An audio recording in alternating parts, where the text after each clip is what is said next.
maglilingkod sa Kanya. At bakit hindi natin gagampanan kung anong tungkulin ang inatang niya sa atin? But for today, of course, syempre, meron pong binanggit dito, hinalimbawa rin sa Matthew, di ba kung anong klaseng ama ang nasa langit? Ano po yung sabi ng Matthew chapter 7, verse number 9, up to 11? Ang sabi rito, or what man is there of you, whom if his son asks bread, will he give him a stone? And sabi in verse 10, or if he asks a fish, will he give him a serpent? In verse 11, if ye then being evil know how to give good gifts unto your children, how much more shall your Father which is in heaven give good things to them that ask Him?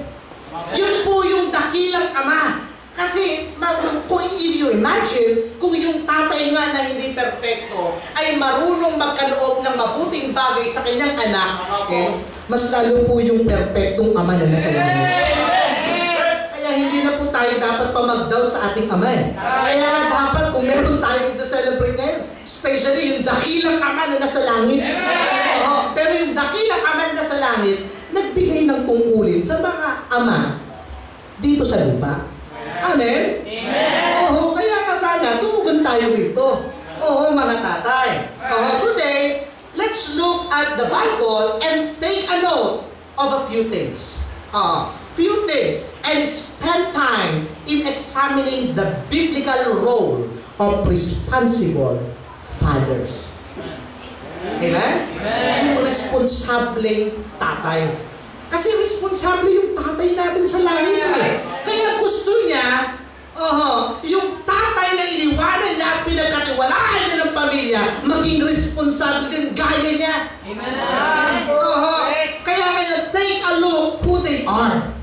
Sino itong mga tatay na responsable? At ngayon, pwede po natin gawing pattern itong mga tatay na ito or masasabi natin katangian ng mga tatay na ganito. Ano po yun? Number one, amen? Number one, 4 lang po ito. Responsible father must be. Take note, must be. Dapat. Hindi ito option. Amen? Must be godly. Ito yung kailangan na dapat sa mga tatay. Responsible father must be godly. Paano ba maging godly? Godly father is he that acknowledges God. Yung maka-Diyos na tatay, kinikilala ang Diyos.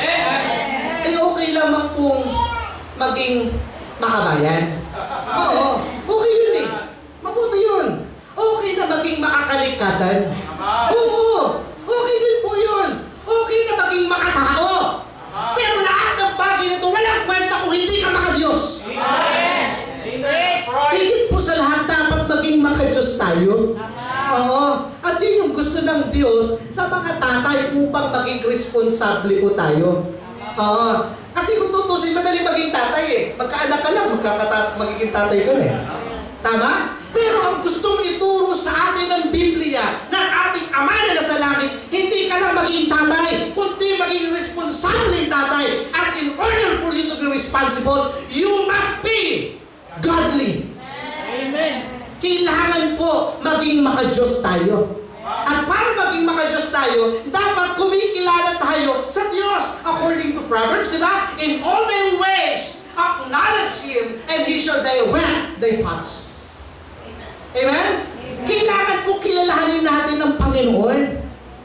Mahalaga po yun na sa buhay mo kung bakit ka pwedeng makapag-accomplish ng mga dakilang bagay kasi may Diyos ka. Yun po yun Katulad ko, kung bakit ako ganito, ako po isang taong makasalanan, ligtas sa biyaya ng Panginoon. Wala po akong pwedeng ipagmalaki. Tanging sa biyaya lamang ng Panginoon. Kung bakit ako nakapagpapatuloy, kami po'y 6 na taon na sa lugar po ng Malolos. Pero kaya lamang po kami nakapagpapatuloy doon dahilan sa biyaya ng Panginoon. At kung bakit ka nabubuhay ngayon, dahilan sa biyaya ng Panginoon. Kaya marapat lamang na kilalanin natin yung In all thy ways, acknowledge Him. And then sabi, be not wise in thy own eyes, fear the Lord and depart from evil. Yan po yung godly father. Amen? Sino pa? A godly father is he that abided to his God. Not just only acknowledge Him, but also abided to Him. Abided to God, to His God. Dapat sumusunod hindi lang basta hindi kilala mo, kundi sinusunod mo. Nakikipagkaisa ka sa Kanya. Diba? As ye therefore receive Christ, so walk ye in Him. So, kailangan po mag-abide tayo sa Kanya sa anumang paraan na gusto niya. Kasi, your thoughts are not His thoughts. Your ways are not His ways, saith the Lord. Iba po yung paraan ng Diyos. Kagaya po, kasi minsan ang daling sumunod sa Panginoon eh. Oo, ang dali. Pag-pabor sa atin. Pero pag yung parang it seems, parang ang hirap, parang unfair, parang, di ba, parang hindi para sa akin to. Ay, yung Biblia minsan, nagiging menu. Di ba? Yung menu, pipiliin mo kung anong gusto mo. Ang Bible, hindi ganun. Oo, ang Bible, lahat yan dapat ay kinikilala natin at sinusundan. Oo, kasi all Scripture is given by inspiration of God. Amen! He that abideth to his God. Yan po yung godly father. Katulad po ng ginawa ni Abraham. Sa Abraham. Kilala niyo po sa Abraham, tama? Hindi po yun yung nagtitinda roon. Ito po yung sa Abraham na sabi ng Genesis 22 verse 1 to 8, merong bagay na ginawa ang Diyos kay Abraham. Ano yun? In verse number 1, and it came to pass after these things that God did tempt Abraham and said unto him, and he said, behold, here I am. Tinawag ng Panginoon si Abraham. At sabi naman ni Abraham, okay, ang dali tumugod sa Panginoon eh. Pag madali lang. Diba? Pero tingnan niya, in verse number 2, merong pinagawa ang Panginoon. And he said, take now thy son, thy only son, Isaac, whom thou lovest, and get thee into the land of Moriah, and offer him there for burnt offering upon one of the mountains which I will tell thee of. So, yung kaisa-isa, tingnan niyo po, imagine si Abraham, alam niyo po yung story ni Abraham, tama? Alam naman po natin na sa loob ng di ba? Ilang taon? Almost 100 years. Di ba? Na kung saan ay wala silang anak. Kaya nga medyo duda na siya sa Panginoon. Teka, sabi, father of all nations, pero isang anak hindi pa mapagkalooban. Di ba? I believe, dumating din sa puntong ganun. Pero hindi niya hinayaan na manatili rito. Kasi meron po talaga mga temptation eh. Sabi nga, di ba, yung ibon, pag naipot sa ulo mo, walang masama eh. Hindi mo naman tanggalin eh. Pero pag namugad na dyan, there's something wrong. Pinabayaan mo eh. Nakon niyo po? So, maaaring may glimpse si Abraham. Father of all nations, pero wala ni isang anak. Pero hindi niya hayaang namugad sa kanya. Nandun yung temptation kasi lalapitan ka talaga ng temptation eh. Sabi nga, ng kasabihan, pag ang palay lumalapit na sa manok, tukain na. Tama? Yun yung kasabihan. Kaya lang, at the first place, hindi ka naman manok eh. Bakit ka tutuka? Diba? Hindi ka naman manok eh. So yun po yun. We are Christian. Amen? And we have the Holy Spirit. So yun po yun. So now, tingnan po natin yung ginawa ni Abraham. Imagine, ang tagal nilang hinintay yung kaisa-isa nilang anak. And then, all of a sudden, bigla nilang kung kailan medyo malaki-laki na medyo meron nang nabubuong pag-asa na pwedeng kumalat yung hari through Isaac. And then, bigla sasabihin ng Panginoon, teka, Abraham, i-offer mo si Isaac doon sa bundok na sasabihin ko sa iyo. I-offer mo siya. Pero alam niyo anong ginawa ni Abraham? Sumunod siya sa Panginoon. Gumising siya ng maaga. Gumising siya na. And Abraham rose up early in the morning. At laktaw na natin in verse number 6. Ang sabi nito? And Abraham took the wood of the burnt offering and laid it upon Isaac, his son, and took the fire in his hand and a knife, and they went both of them together. So, sinama ng kanyang anak base doon sa kagustuhan ng Diyos. And Abraham said, "My son, God will provide himself a lamb for a burnt offering." Nagtatanong nga si Isaac eh. At napakasakit pong sagutin ng kanyang anak sapagkat, ikaw yung offer ko, pero hindi niya sinabing gano'n. Ang Diyos ang magpupuno. At nangyari ang Diyos ang nagpuno. Amen? Pero ang ibig ko sabihin, sa ganung instances, pangit na instances, susubukan ka ng Panginoon. Minsan, ang dali lang magsabi, handa akong mamatay para sa Panginoon. Hindi ka pa nga nabubuhay para sa Panginoon, handa ka na mamatay. Diba? Mabuhay ka muna. Will it be in proper order? Handa kang mamatay, nung nabubuhay ka, ayaw mong sumunod sa kalooban ng Panginoon. Paano kang handang mamatay? Diba?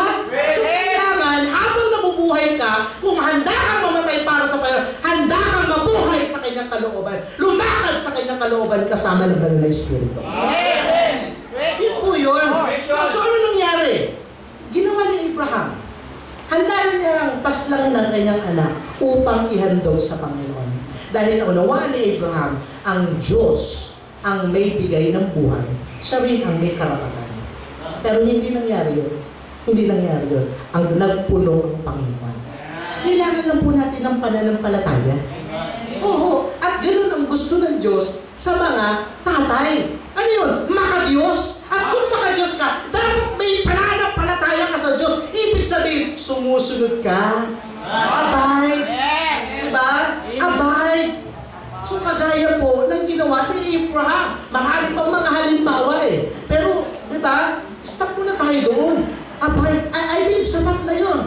Na maunawaan natin, sumunod tayo sa kalooban ng Panginoon. Then third, tingnan po natin. Sino itong mga godly? Godly father is he that appreciated his God.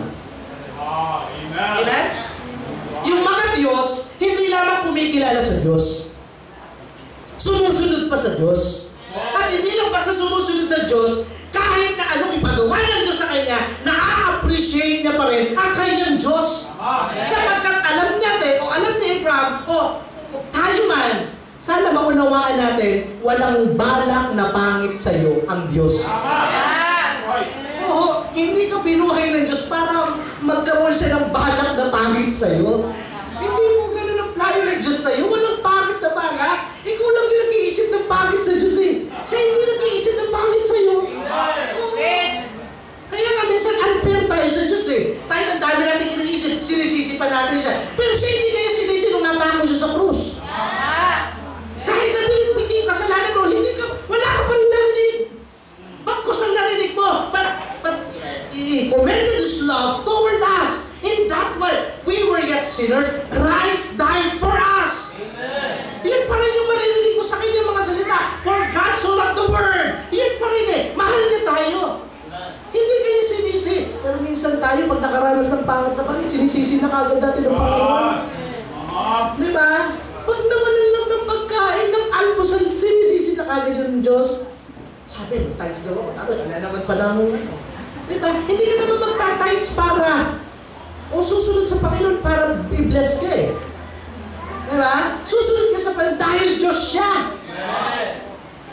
Kaya lang, ang Panginoon, we cannot outgive God, we cannot outlove God.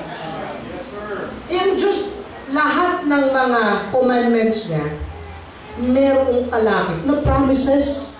Yun ang masaya sa Panginoon. Biruin mo, gumawa ka na, may pangako ka pa. Kung minsan gusto mo pa matupad, pinangakuha ka na. Hindi, pero ang Diyos tumutupad. Amen? Tumutupad ang Diyos. Now, tingnan po natin, bakit pa kailangan natin ma-appreciate ang Panginoon? Because we know that all things work together for good to them who love God. To them who are called according to His purpose. Amen. Lahat po ng bagay nagkakalakip-lakip. Hindi pwedeng mawalan ang Diyos ng layunin kung bakit mo pinagdaraanan kung anuman ang kinalalagyan mo ngayong oras na ito. Meron kang sitwasyon na para bagang hindi mo maintindihan, pero may kalooban ng Diyos. Maaaring gusto kang itas ng Panginoon. Maaaring gusto ng Diyos pagtiwala ka sa Kanya. At alam niyo kung sino isa sa pinakamagandang halimbawa dyan? na na-appreciate niya ang Diyos in spite of his situation, his circumstances, si Job. Diba? Ano sabi ng Job 1:21? Diba? Ito po, tingnan po natin itong Job 1:21. Ang sabi niya rito, and said, naked came I out of my mother's womb, and naked shall I return thither. The Lord gave, and the Lord had taken away. Blessed be the name of the Lord. Pinuri niya. Alam niyo kung anong sitwasyon niya rito? Alam niyo po kung ano? Yung kayamanan niya lang naman, nawala. Oo. Nawala lang naman. Yung kanyang mga alagang hayop, nawala, natupok, nakapoy. Oo. Tapos ito pa, matindi. Ito lang naman, namatay lang yung mga anak niya. Nang sabay-sabay. Oo. Ganun po yung sitwasyon niya. Simple lang po ba? Simple, di ba? Kung magpasahin mo, simple. Pero sa iyo kaya mangyari? Simple? Pero yung yaman-yaman mo, alam mo sa atin, mawawalang lahat. Magiging amo. Tapos, alam mo, may anak ka pa, may susuporto sa iyo. Di ba? Merong kakalinga sa iyo. Maiintindihan yung sitwasyon. Pero yung wala na rin pala. Patay na. Ito po yung sitwasyon ni Job nung sinabi niya to. Teka, wala akong kahit ano nung ako isinilang. Hubad ako! Gayon din ako babalik sa Panginoon. Sana maunawaan po natin na talagang lahat naman tayo wala eh. Kaya nga iyak ng baby, wala! Pero isa lang natatandaan kung meron na pinanganak na meron. Kung may oras pa. Kaya kwento ko sa inyo mamaya. Isa lang, pero sige, gusto mukhang excited yung puto. Isa lang ang kilala kung meron kagad. Alam niyo kung sino, yung anak ng magnanakaw. Oo, yung magnanakaw, babae at lalaki yun. Oo. Yung babae, sumakay sa bus.